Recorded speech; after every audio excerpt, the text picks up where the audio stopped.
ദമോ ഘാട്ടിയിൽ നിന്ന് 11 കിലോമീറ്റേഴ്സാണ് സർനാഥിലേക്ക് വരുന്നത്. അപ്പോൾ നമ്മളവിടെ എത്തിയപ്പം ഒരു 50 റുപ്പീസ് കൊടുക്കാമെങ്കിൽ എല്ലാ കാര്യങ്ങളും പറഞ്ഞു തരാമെന്ന് പറഞ്ഞൊരു പുള്ളി നമ്മൾ എടുത്തു തന്നു. അപ്പോൾ നമ്മൾ നോക്കിയപ്പോൾ വലിയ സ്ഥലമാണ്. So we agreed. ഇതാണ് കർമ്മചക്ര പരിവർത്തൻ സ്തൂപ. ഇതൊക്കെ ആ പുള്ളി പറഞ്ഞു തന്നതാണ്. അതിനകത്തിൽ ബുദ്ധൻ്റെ അസ്ഥി വെച്ചിട്ടുണ്ട് എന്ന് പറഞ്ഞു. അതിനകത്തിൽ എൻട്രൻസ് ഒന്നുമില്ല, ഫുള്ളി ക്ലോസ്ഡ് ആണത്. പിന്നെ അവിടുത്തെ ഒരു അറ്റ്മോസ്ഫിയർ എന്ന് പറയുന്നത് ഭയങ്കര പീസ്ഫുൾ ആയിട്ടുള്ള ഒരു അറ്റ്മോസ്ഫിയറാണ്.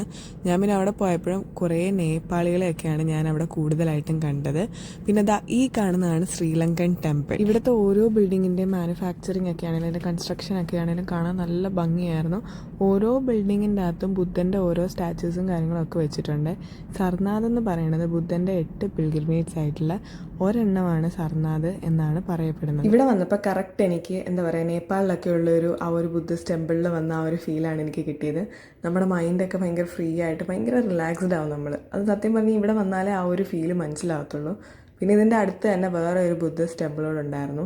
അങ്ങനെ ഞങ്ങൾ അവിടെയും പോയിട്ട് പിന്നെ ഈ സർനാഥിനകത്ത് തന്നെ വേറൊരു സ്പോട്ട് വരുന്നുണ്ട്. അതായത് ബനാറസി സിൽക്ക് സാരി അവിടെ തന്നെ അവർ നെയ്ത് കൊടുക്കുന്ന സ്പോട്ടാണ്. ഈ പുള്ളിക്കാരനാണ് നമ്മളെ അവിടേക്ക് കൊണ്ടുപോയത്.